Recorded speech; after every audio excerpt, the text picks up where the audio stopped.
Ayo, segera download Quran Tadabbur, tafsir dalam genggaman Anda.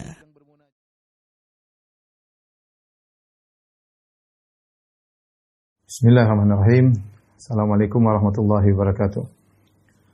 Alhamdulillahi ala ihsani wa syukru lahu ala taufiqihi wa amtinani. Asyhadu an la ilaha illallah wahdahu la syarika lahu ta'ziman li sya'ni.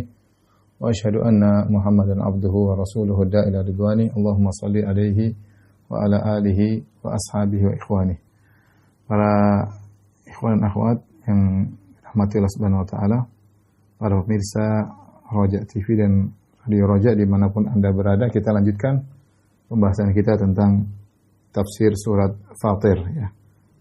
Kita sampai pada ayat yang ke-7, kata Allah Subhanahu wa taala, alladzina kafaru lahum adzabun syadid. Orang-orang yang kafir bagi mereka azab yang keras ya.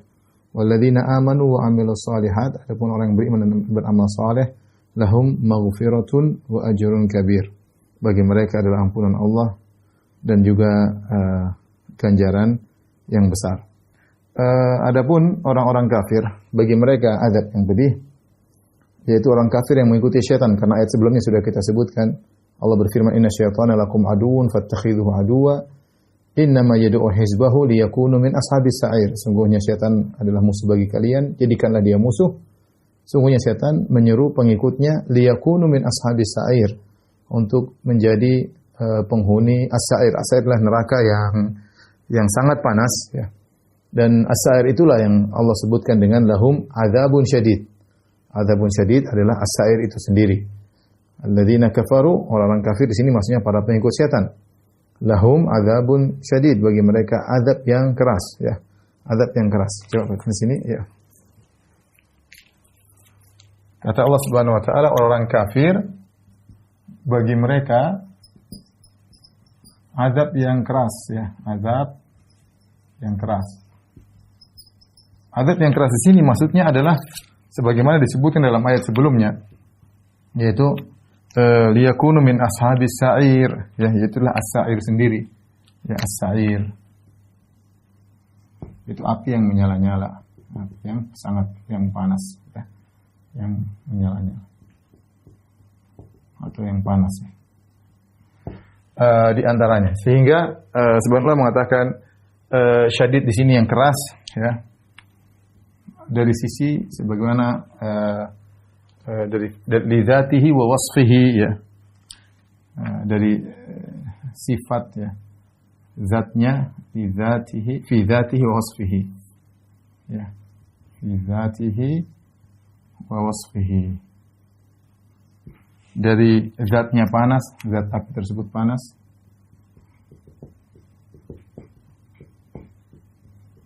dari sifat-sifatnya ya, sifat-sifat api tersebut yang keras ya.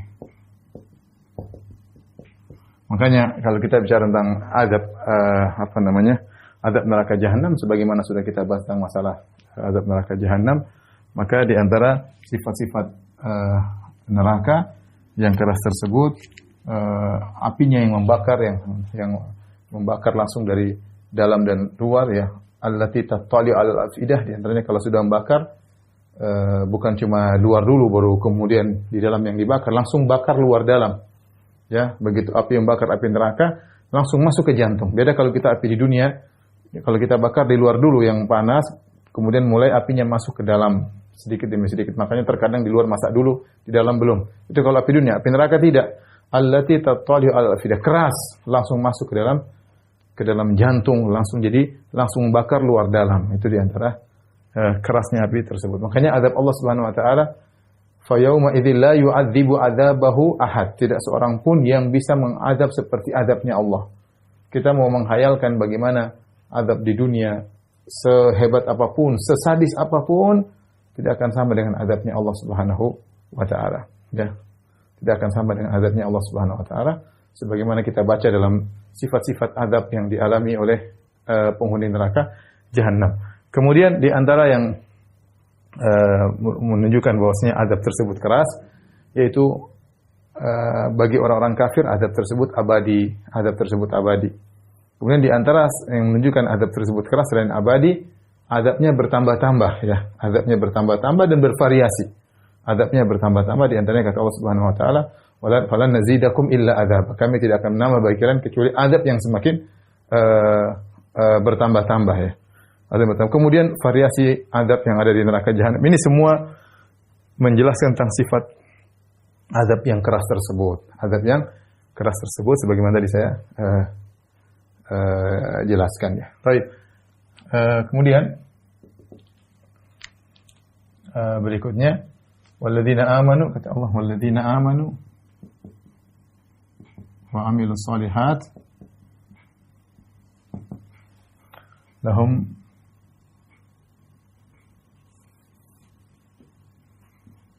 maghfiratun wa ajrun kabir. Biasa di antara metode Al-Quran setelah menyebutkan tentang targhib ada tarhib, setelah tarhib ada targhib. Di sini Allah menyebutkan tarhib ya, tentang bahayanya orang-orang di azab neraka jahanam. Setelah itu Allah sebutkan tentang targhib, tentang bagaimana memotivasi orang-orang untuk beramal soleh ya. Kondisi mereka berlawanan dengan kondisi penghuni neraka, dan itu kebiasaan Al-Quran. Kalau sudah sebut surga, Allah sebut neraka. Kalau sudah sebut neraka, Allah sebut surga. Kalau sudah sebut penghuni neraka, Allah sebut penghuni surga. Dan demikianlah Al-Quran antara targhib dan tarhib. Di sini Allah sebutkan model manusia yang berlawanan dengan mereka, yaitu orang-orang yang beriman. Walladzina amanu, orang-orang beriman. Wa amilus solihat, berarti kan amilus solihat. Ini sering kita sampaikan, ini adalah istilahnya zikru al-khas ba'dal am, itu penyebutan sifat khusus setelah menyebutkan yang lebih umum,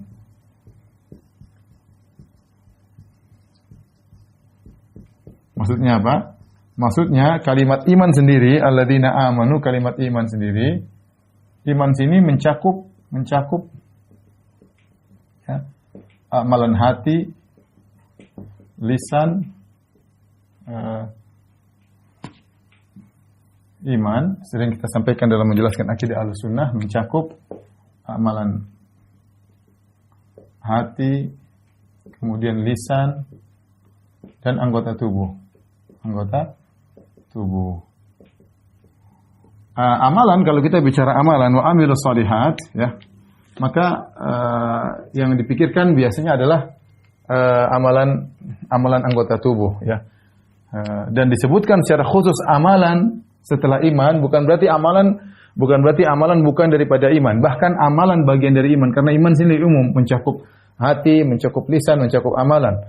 Kemudian Allah mengkhususkan amal solihat ya, amal yang soleh, agar kita serius memperhatikan amal, karena buah daripada iman adalah amal, konsekuensi daripada iman adalah amal.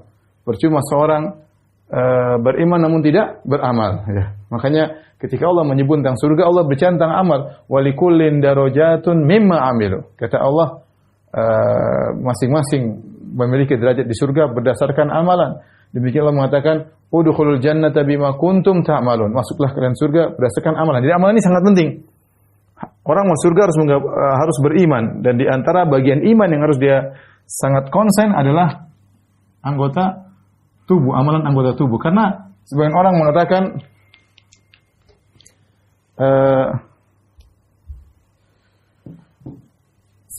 mengatakan bahwasanya amalan anggota tubuh tidak diperhatikan, yang penting amalan hati, yang penting hatinya baik. Maka Allah sering bantah dalam banyak ayat, Allah selalu menggandengkan innalladzina amanu wa amilus solihat. Ya, punya orang beriman beramal soleh, agar kita tahu bahwasanya amal soleh ini bagian daripada iman yang penting, harus mendapat perhatian khusus. Ya, harus mendapatkan perhatian khusus. Ini sering saya sampaikan seperti man kana aduwwan lillahi wa malaikati wa rusuli wa jibril wa mikal. Allah mengatakan barang siapa yang menjadi musuh bagi Allah dan malaikat-malaikatnya, kemudian musuh kepada Rasulullah, man kana lillahi wa malaikatihi wa rusulihi wa Jibril wa Mikail. Kemudian Allah mengatakan Jibril dan Mikail. Jibril dan Mikail Allah sebutkan secara khusus, padahal sudah disebutkan malaikat sebelumnya. Penyebutan Jibril dan Mikail ini disebut secara khusus karena mereka berdua adalah malaikat yang spesial. Ya, sama dengan ini.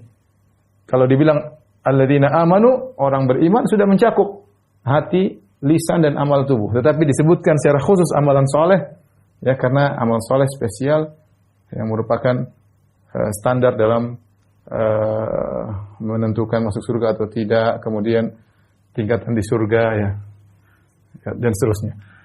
Mereka lahum maghfiratun wa ajrun kabir. Bagi mereka maghfirah. Maghfirah dan ajrun kabir. Maghfirah artinya ampunan. Ajrun kabir maksudnya ganjaran besar.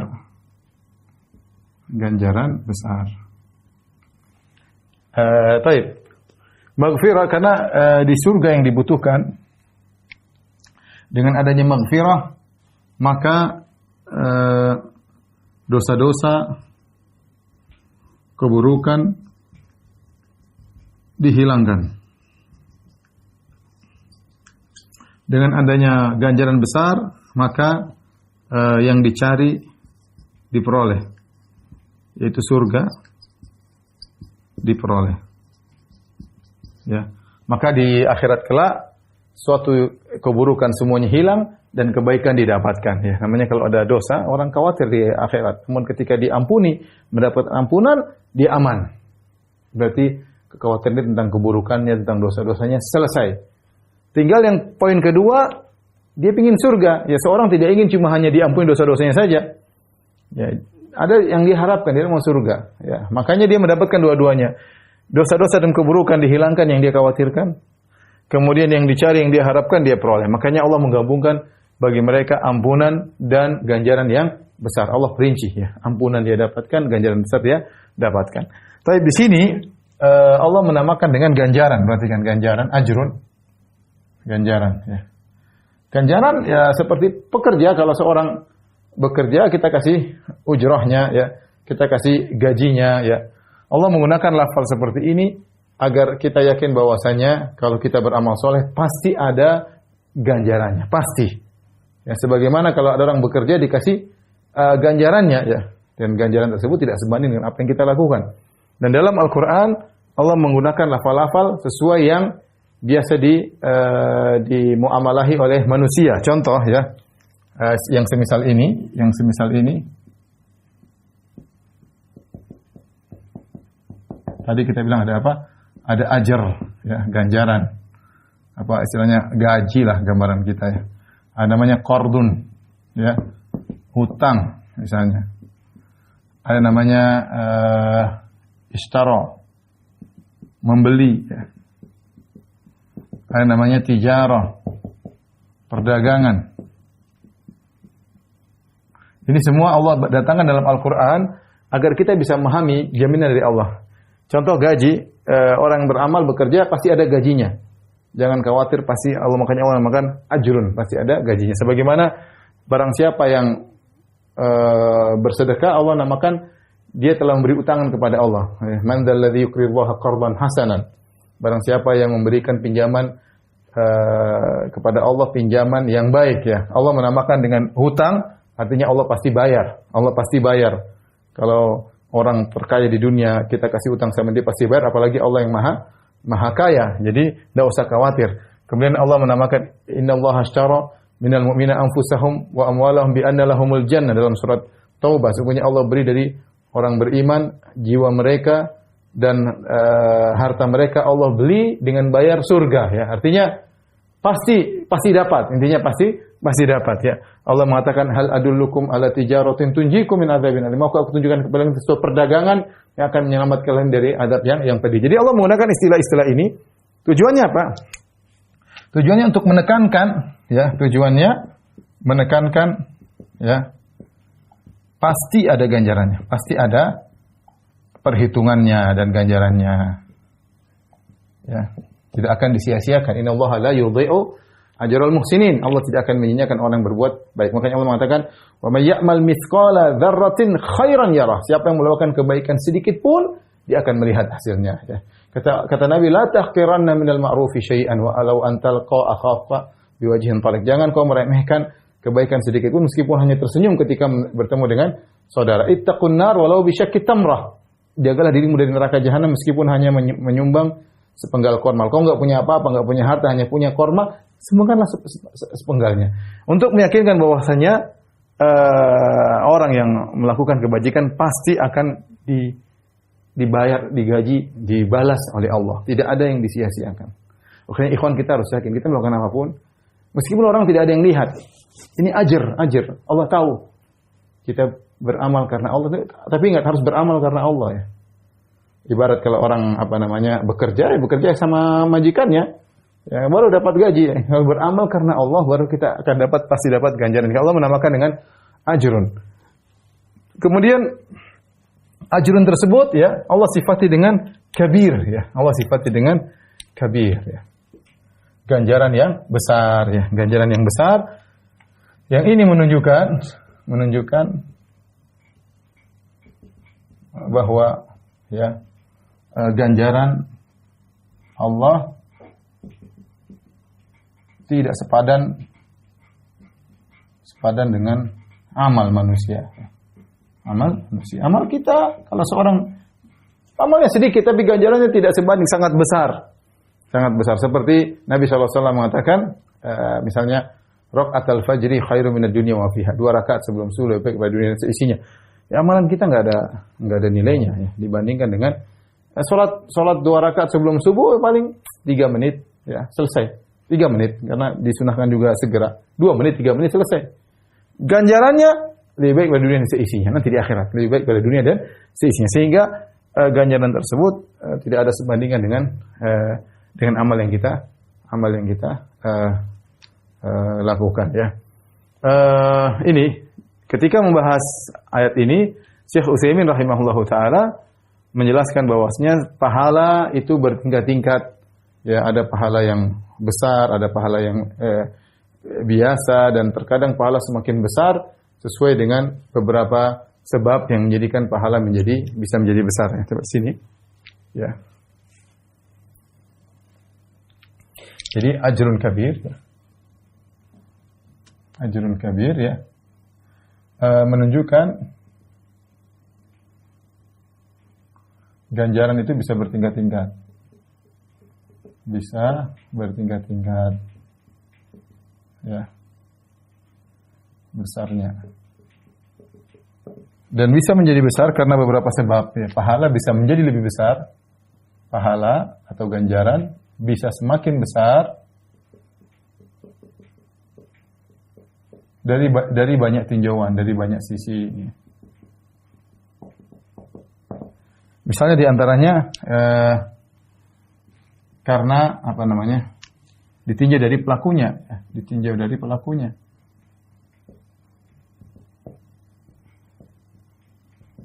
Ya, pelakunya. Semakin ikhlas, maka semakin besar pahala. Misalnya semakin ikhlas, contoh, semakin ikhlas, semakin besar pahala. Contohnya lagi misalnya semakin beriman, semakin besar pahala. Ya, semakin ikhlas contohnya seperti kata Nabi SAW, "Man istata'a minkum an yakuna khabiran min amal salih falyaf'al." Barang siapa yang punya amal yang tersembunyi, maka lakukanlah. Ya, di antaranya seorang yang bersegar dengan tangan kanannya disembunyikan sampai tangan kirinya tidak tahu, menunjukkan dia sangat ikhlas. Ketika seorang semakin ikhlas, maka pahala semakin besar. Makanya Ibnu Mubarak mengatakan, "Rubba amalin saghirin tu'adzimuhu niyyah." Betapa banyak amalan kecil, karena niat pelakunya yang luar biasa, keikhlasannya maka menjadi semakin besar ya. Jadi semakin besar. Maka pahala, perhatikan, bisa jadi semakin besar ditinjau dari pelakunya. Contoh juga semakin beriman, jika semakin beriman semakin besar. Contohnya seperti sahabat. Kata Nabi SAW, "La tasubbu ashabi, law anna ahadakum anfaqa mithla Uhudin dhahaban, ma balagha mudda ahadin wala nasifahu." Jangan kalian mencela para sahabatku. Sungguhnya kalau kalian memiliki emas sebesar gunung Uhud, dia infakkan tidak akan sama dengan segenggam infak sahabat. Kenapa? Sahabat imannya luar biasa. Mereka melihat Nabi SAW, mereka berjuang di awal Islam. Bahkan sahabat yang pertama Islam tidak sama dengan sahabat yang belakangan. La yastawi minkum man anfaqa min qabli al-fathi wa qatal. Ulaika a'zamu darajatan 'inda Allah. Ulaika a'zamu darajatan min alladziina anfaqu min ba'du wa qatalu. Tidak sama yang beriman sebelum Fatu Makkah dengan yang sudah Fatu Makkah misalnya ya. Jadi semakin beriman semakin besar pahala, semakin besar pahala. Kemudian juga misalnya berkaitan dengan kondisi semakin sulit, atau ini berkaitan dengan ya semakin misalnya berkaitan dengan amal tersebut ya. Misalnya ditinjau dari amalnya.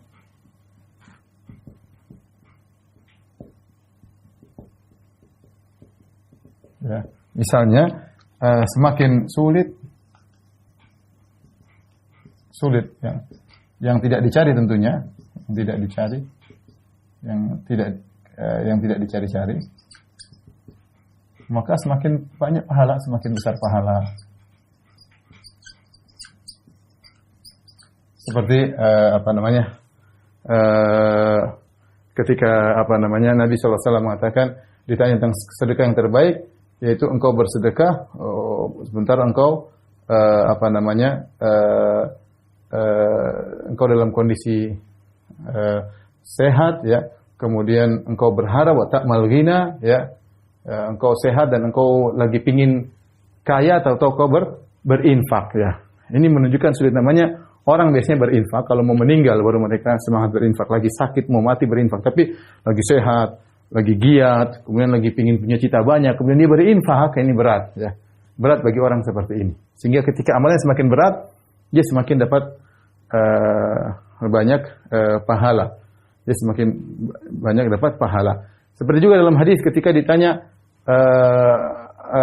khairu sadaqah, apa sedekah yang terbaik, kata Nabi sallallahu alaihi wasallam, khairu sadaqatin an dhahrin ginan, yaitu seorang yang berinfak dalam kondisi dia berkecukupan ya, berkecukupan maksudnya dia tidak minta-minta kepada orang lain, tapi dia bukan kaya raya ya.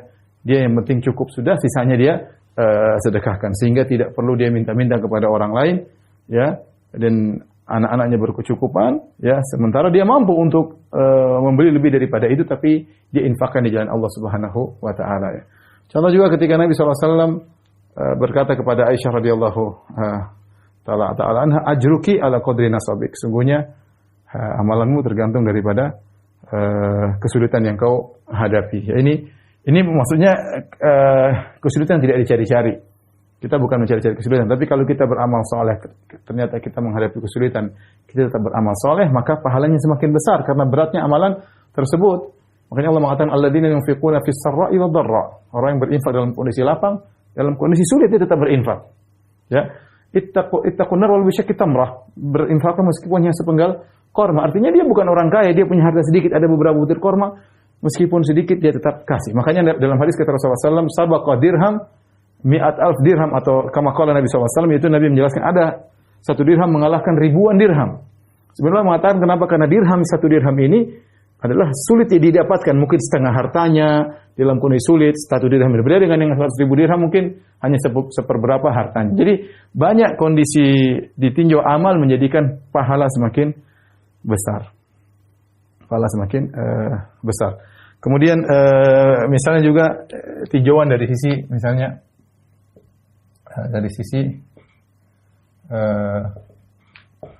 mutaaddi atau tidak mutaaddi, yaitu untuk diri sendiri atau bermanfaat untuk orang lain, juga untuk orang lain. Maka yang para ulama mengatakan yang paling besar adalah yang bermanfaat juga untuk orang lain. Makanya ketika Imam Ahmad ditanya tentang bagaimana membantah ahlul bidah, kata dia itu lebih aku sukai daripada seorang sholat sendiri misalnya, baca Quran sendiri. Kenapa? Karena ketika dia membantah ahlul bidah bermanfaat bagi umat ya, mengingatkan umat dari kesalahan, dari mara bahaya, dari kekeliruan dalam akidah misalnya, itu manfaat ya. Bernahi mungkar itu manfaat daripada kemudian dia misalnya puasa, sholat, itu untuk pribadi dia. Tapi ketika ibadah tersebut berkaitan, amal tersebut berkaitan orang banyak, maka itu lebih baik. Makanya Nabi SAW mengatakan, la an amshi ma'a akhin li fi hajati ahabbu ilayya min a'takifa fi hadzal masjid syahran. Aku berjalan menemani saudaraku untuk memenuhi kebutuhannya lebih aku sukai daripada aku i'tikaf di Masjid Nabawi. Karena Masjid Nabawi i'tikaf untuk diri sendiri, tapi ketika dia bantu orang lain, an-naf'al muta'addi, maka manfaatnya untuk selain dia itu lebih disukai oleh Allah Subhanahu wa taala. Makanya Nabi sallallahu alaihi wasallam bersabda, khairukum anfa'akum linnas. Sebaik-baik kalian adalah yang terbaik bagi orang lain. Ya, ini contoh ya. Contoh. Kemudian juga ditinjau juga dari sisi apa misalnya? Ditinjau dari yang dibantu ya.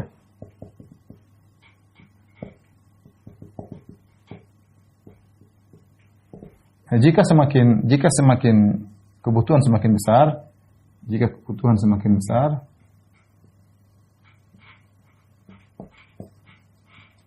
maka pahala semakin besar.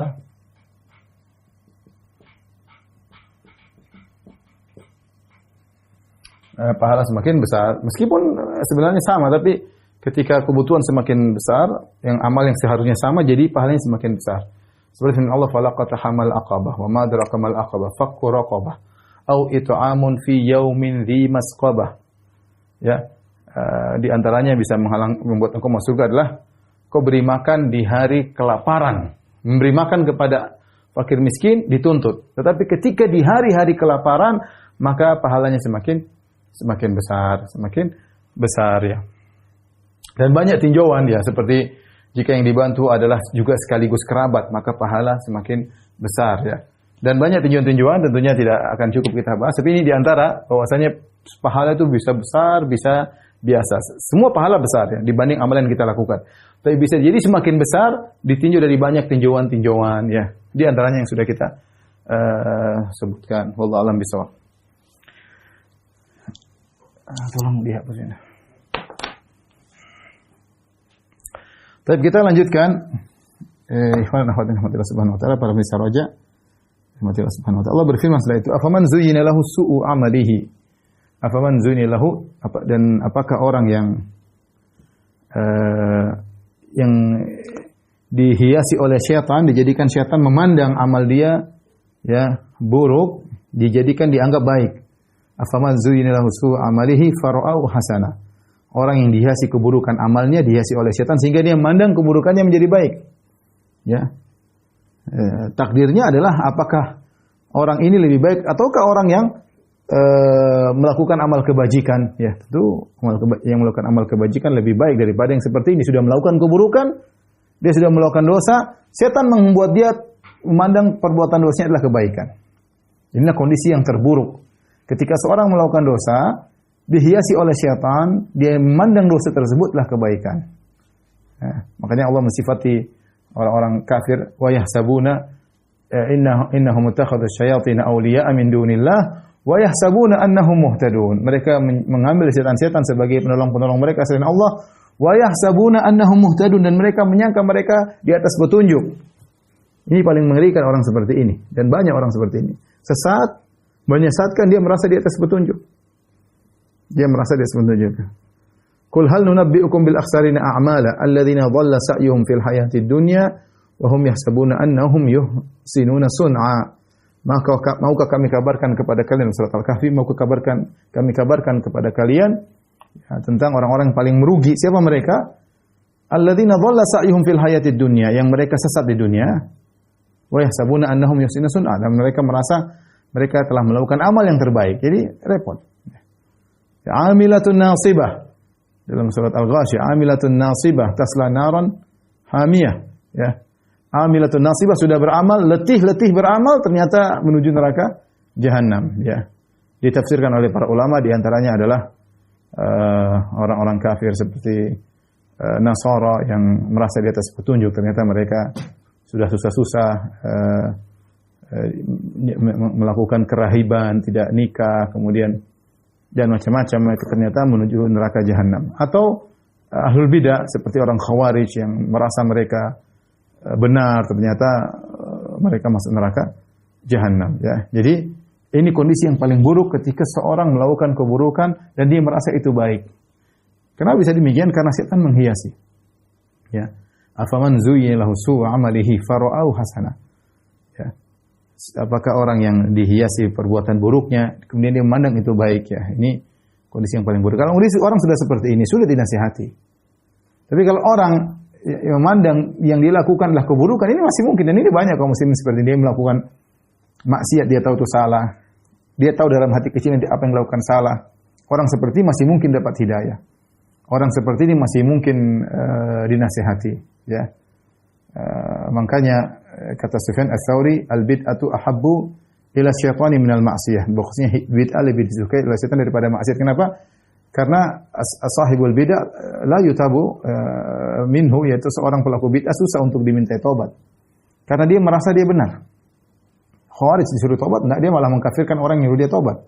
Ya. Dia merasa dia benar, dia merasa sahabat kafir. Bayangkan. Jadi ini yang kondisi paling buruk, melakukan amal keburukan dan dia menyangka itu baik. Saya berfirman, "Fa inna Allaha yudhillu man yasha'u wa yahdi man yasha'." Sungguhnya Allah Subhanahu wa taala menyesatkan siapa yang Allah kehendaki. Idlal, menyesatkan, dan Allah memberi petunjuk kepada siapa yang Allah kehendaki. Ini bicara tentang takdir. Sesat dan petunjuk di tangan Allah Subhanahu wa taala. Ya, dan kita harus yakin semua sudah ditakdirkan oleh Allah Subhanahu wa taala. Dan semua ada hikmahnya. Makanya Allah mengatakan, "Fa innallaha yudhillu man yasha." Sungguhnya Allah menyesatkan siapa yang Allah kehendaki. Ini selalu disampaikan oleh Ustaz Sunnah, "May yahdihillahu fala mudhillalah." Barang siapa yang diberi petunjuk oleh Allah, tidak ada yang bisa menyesatkannya. Wa may yudlil fala hadiyalah. Barang siapa yang disesatkan oleh Allah, ya, maka tidak ada yang bisa beri petunjuk kepadanya, ya. Tetapi Allah mengatakan dalam ayat ini, fa innallaha yudhillu man yasha, Allah menyesatkan siapa yang Allah kehendaki, berarti penyesatan tersebut berkaitan dengan kehendak Allah, dan Allah tidak berkehendak kecuali ada hikmah yang Allah kehendaki. Allah bukan berkehendak tanpa tujuan. Sebagaimana akidahnya orang-orang Asy'ariyah yang berpendapat bahwasanya Allah tidak memiliki tujuan, ya. Adapun kita Ahlussunnah, Allah tidaklah bersikap, tidaklah memilih kecuali dengan tujuan yang Allah tahu dan hikmah yang Allah ketahui, hanya saja otak kita tidak sampai, ya. Otak kita tidak sampai, ya. Ada yang mengatakan ayat ini turun kepada Abu Jahal, ya, turun kepada Abu Jahal, ya. Abu Jahal benar-benar disesatkan oleh Allah Subhanahu wa taala, sehingga amal yang dilakukan dia merasa benar, ya. Bahkan ketika sebelum perang Badar dia masih berdoa kepada Allah, dia mengatakan, "Allahumma ayyuna aqta'ul rahim wa jaa nabi ma lam na'rif ahinhul ghadat." Ya Allah, siapa di antara aku atau Muhammad yang lebih memutuskan silaturahmi? Dia masih mengingkari, merasa dirinya benar. Bahkan dia berdoa kepada Allah untuk binasakan yang lebih sesat antara aku atau Muhammad. Dia merasa Muhammad sesat dan dia merasa dirinya benar. Sebagian orang-orang musyrikin tahu mereka salah, hanya saja karena mengikuti nenek moyang mereka bertahan. Abu Jahal tidak. Dia merasa pede. Dia merasa dirinya benar, ya. Dia merasa dirinya benar, bahkan dia berdoa kepada Allah sebagaimana dalam surat Al-Anfal Allah abadikan kisah permohonannya. Allah mengatakan, "In tastaftihu faqad ja'akumul fath." Kalau kalian minta keputusan, maka sungguh telah datang keputusan dari Allah Subhanahu wa taala. Namun yang benar ayat ini umum, tidak hanya mencakup Abu Jahal tapi mencakup yang lainnya, dan banyak orang-orang seperti ini. Melakukan keburukan dia menyangka telah melakukan kebaikan. Kemudian kata Allah, "Fala tadhhab nafsuka 'alaihim hasarat." Janganlah dirimu binasa karena kesedihan terhadap mereka. Fala tadhhab nafsuka 'alaihim hasarat. Yaitu jangan kau binasa gara-gara terlalu sedih dengan mereka. Hasarat yaitu hasrah, tahassur yaitu seakan-akan suatu yang kita cintai luput, sehingga harapan kita tidak tercapai, kita pun sedih. Dan ini menunjukkan tentang sifat mulianya Nabi sallallahu alaihi wasallam. Nabi sallallahu alaihi wasallam sangat sayang kepada orang Quraisy. Nabi sangat sayang kepada orang Quraisy. Karena itu dari suku Nabi sallallahu alaihi wasallam, Nabi semangat ingin mereka dapat hidayah. Nabi berusaha bertahan, bersabar. Nabi mudah maafkan mereka. Nabi berusaha mereka dapat hidayah. Namun mereka tidak mau dapat hidayah. Namun mereka malah membangkang. Ketika mereka tidak dapat hidayah, Nabi sangat sedih. Ya. Sedih bukan karena Nabi mereka tidak jadi pengikut Nabi, tapi Nabi sedih atas mereka karena mereka kufur. Makanya Allah mengatakan, "Fala tadhhab nafsuka 'alaihim." Jangan kau sedih atas mereka, bukan atas dirimu. Ya, beda orang misalnya berdakwah, kemudian orang tidak mau dengar, dia sedih, waduh, tidak ikut saya. Kenapa orang tidak mau mendengar saya? Berarti dia sedih atas dirinya. Nabi bukan atas dirinya, dia sedih atas mereka. Kenapa mereka tidak dapat hidayah? Kasihan. Kenapa mereka tidak dapat hidayah? Kenapa mereka tidak masuk Islam? Padahal Nabi sayang sama mereka, karena mereka Quraisy. Namanya Quraisy semua kerabat Nabi sallallahu alaihi wasallam. Ya, Abu Jahal, Abu Lahab, semua itu Quraisy. Dari Quraisy ya. Hanya saja mungkin suku-suku di bawahnya berbeda ya. Dari Bani Hashim kalau Nabi, Abu Jahal dari Bani Makhzum, tapi semuanya di bawah Quraisy ya. Ini menunjukkan baiknya hati Nabi sallallahu alaihi wasallam, sedih ketika audiens tidak mendapat hidayah. Bukan sedih atas diri, tapi sedih terhadap mereka ketika mereka tidak dapat hidayah. Makanya dalam ayat yang lain, wala'allaka bakhi'un nafsaka ala atharihim illam yu'minu bihadzal hadithi asafa. Apakah kau akan membunuh dirimu wahai Muhammad? Ini Allah ungkapkan karena saking sedihnya Nabi ketika mereka tidak mau menyambut hidayah yang Nabi tunjukkan kepada mereka. Nabi saking sayangnya kepada mereka. Makanya ada disebutkan oleh Al-Qurtubi faedah yang latifah ketika seorang ulama ditanya, saya lupa ulama bahasa, ditanya tentang hadis tentang orang Yaman. Ahlul Yaman adalah araqun nasi quluban wa alyanuhum afidatan, kemudian wa abkha'uhum ta'atan, abkha'uhum ta'atan. Hadis riwayat Ahmad ya. Orang-orang Yaman adalah orang yang paling lembut hatinya, yang paling lembut dadanya ya. Kemudian yang paling abkha'u ta'atan, yang paling ansah, yang paling ingin memberi nasihat atau ingin kebaikan bagi manusia ya. Maka ada yang tanya, wahai imam bahasa, engkau mengartikan wa abkha'uhum ta'atan, yang paling semangat memberi nasihat kepada orang lain ya. Namun kenapa Allah berfirman wala'allaka bakhi'un nafsaka ala atharihim illam tu'minu bihadzal hadithi asafa. Ya, bahwasanya sebagian ulama menafsirkan wala'allaka bakhi'un nafsaka itu kenapa kau bunuh dirimu ya.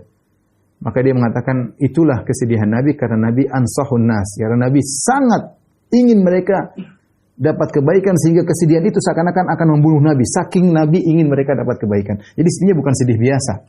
Sedih yang luar biasa ketika Abu Jahal, Abu Lahab tidak dapat hidayah, Nabi sangat sedih. Nabi sangat sedih ya. Ingin mereka dapat hidayah. Maka Allah tegur setelah itu, fala tadhhab nafsuka alaihim hasarat, tidak perlu seperti itu hai Muhammad ya. Dan saya ingin menunjukkan bahwasanya Rasulullah SAW itu sangat semangat agar orang-orang kafir dapat hidayah. Namun ketika mereka tidak dapat hidayah, maka Allah mengatakan jangan kau terlalu bersedih seperti itu wahai Muhammad, karena fa innallaha yudhillu may yasha wa yahdi may yasha. Karena Allah yang menyesatkan, Allah yang mendapat hidayah. Hidayah bukan di tanganmu. Hidayah bukan di tangan. Ketika Abu Thalib meninggal atau yang lainnya, hidayah bukan di tanganmu. Hidayah di tangan Allah Subhanahu wa taala. Kemudian innallaha alimum bima yasnaun. Sungguhnya Allah mengetahui apa yang mereka lakukan, yaitu Allah tahu siapa yang pantas dapat hidayah dan siapa yang pantas untuk disesatkan ya. Itu rahasia Allah Subhanahu wa taala ya. Kalau ada yang mengatakan, kenapa Ustaz Allah mentakdirkan Abu Jahal kafir? Kenapa Allah mentakdirkan iblis kafir? Bilang itu urusan Allah. Itu rahasia Allah, tidak ada yang tahu. Itu masalah hikmah. Ya Allah innallaha huwa a'lamu biman ihtada. Allah lebih tahu siapa yang dapat petunjuk. Allah tahu. Yudhillu may yasha, Allah menyesatkan siapa yang Allah kehendaki. Wa yahdi may yasha, Allah beri petunjuk kepada yang Allah memberi petunjuk kepada yang siapa yang Allah kehendaki. Seperti dalam haula imanallahu alaihim bayyinina alaysa Allahu bi'alam bisyakirin. Allahu a'lam bisyakirin. Allah lebih tahu siapa yang pandai bersyukur. Maka tidak mungkin kita bertanya kenapa Abu Jahal kafir, kenapa Fir'aun kafir, kenapa iblis ditakdirkan kafir. Itu urusan Allah. Allah tahu siapa yang berhak dapat hidayah dan Allah tahu siapa yang berhak disesatkan. Kenapa? Karena innallaha alimun bima yasnaun. Allah tahu apa yang mereka kerjakan. Allah tahu tentang apa yang mereka kerjakan. Dan ini dalil bahwasanya ilmu Allah meliputi segala perbuatan makhluk secara detail, berbeda dengan pendapat falasifah seperti Ibnu Sina dan Farabi yang mengatakan Allah hanya mengetahui secara global, sebagaimana sudah saya jelaskan dalam syarah Aqidah Wasithiyah. Taib, setelah itu ayat berikutnya, ini terakhir kita bahas pada malam hari ini. Allah berfirman, Wallahu alladhi arsala riyaha. Wallahu alladhi arsala riyaha. Dia adalah Allah yang telah mengutus, irsal maksudnya mengutus angin-angin, fatuthiru sahaban. Ya, maka angin-angin tersebut buat isara. Isara itu menggerakkan ya, menggerakkan. Seperti kalau kita ada kambing kita gini-gini kan dia takut dia kabur, namanya isarah ya. Membuat gejolak ya. Itu namanya al-isarah. Seakan-akan tadi udara tersebut tadinya tenang, kemudian uap-uap tersebut tenang, kemudian Allah gerakkan, fatusiru sahaban, sehingga awan tersebut berkumpul ya, kemudian bergabung, kemudian bergerak, fatusiru sahaban, fasuqnahu ila baladin mayyit. Lantas kami bawa awan tersebut ke bumi yang mati, yaitu tidak ada tumbuhan di situ. Allah sebutkan negeri yang mati. Fa ahyayna bihil arda ba'da mautiha. Kemudian kami hidupkan bumi dengan hujan tersebut setelah tadi matinya. Kadzalika nusyur. Demikianlah hari kebangkitan itu ya. Ya Allahul ladzi arsala riyaha. Wallahu alladzi arsala riyaha fatuthiru sahaban fasuqnahu ila baladin mayyit fa ahyayna bihil arda ba'da mautiha kadzalika nusyur. Ya, kita mungkin ada faedah yang kita ambil sini. Allah berfirman, Wallahu alladzi arsala riyaha fatuthiru sahaban fasuqnahu ila baladin mayyit fa ahyayna bihil arda ba'da mautiha kadzalika an-nusyur.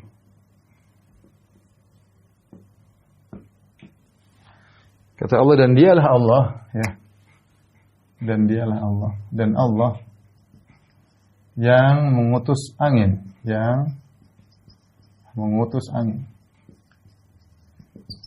Fatuthiru sahaban, lalu angin tersebut menggejolakkan awan ya, atau menggerakkan, gampangannya lah. Menggerakkan awan. Fasuqnahu ila baladin mayyit. Lalu kami giring ya. Lalu kami turunkan hujan ke negeri yang mati. Fa ahyayna bil arda ba'da mautiha. Lalu kami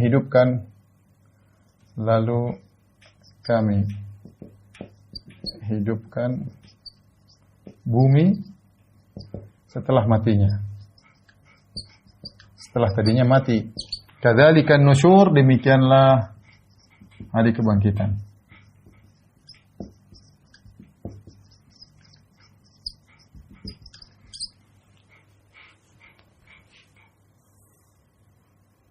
Baik. Perhatikan di sini Allahu alladzi. Padahal sebelumnya Allah mengatakan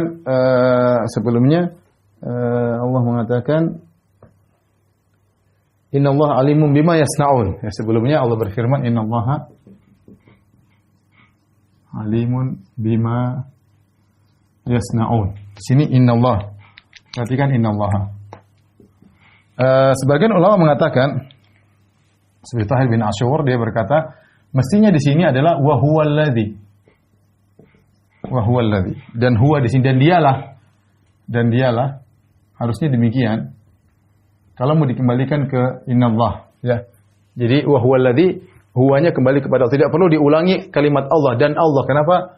Kenapa diulangi kalimat Allah? Kata Tahir bin Asyur dalam tafsirnya Tahrir wa Tanwir, karena Allah di sini untuk diatafkan, dikembalikan kepada awal ayat ya. Alhamdulillahi fatiris samawati wal ard ya. Segala puji bagi Allah yang telah menciptakan langit dan bumi. Ja'ilil ma'ad, seterusnya kemudian yaitu berbicara tentang rububiyah Allah. Dari sisi Allah yang menciptakan langit dan bumi, maka ketika Allah dalam ayat ini Allah berbicara tentang rububiyah,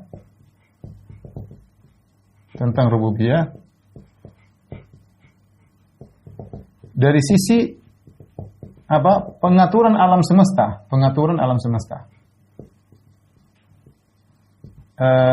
ayat pertama berbicara tentang rububiyah dari sisi penciptaan.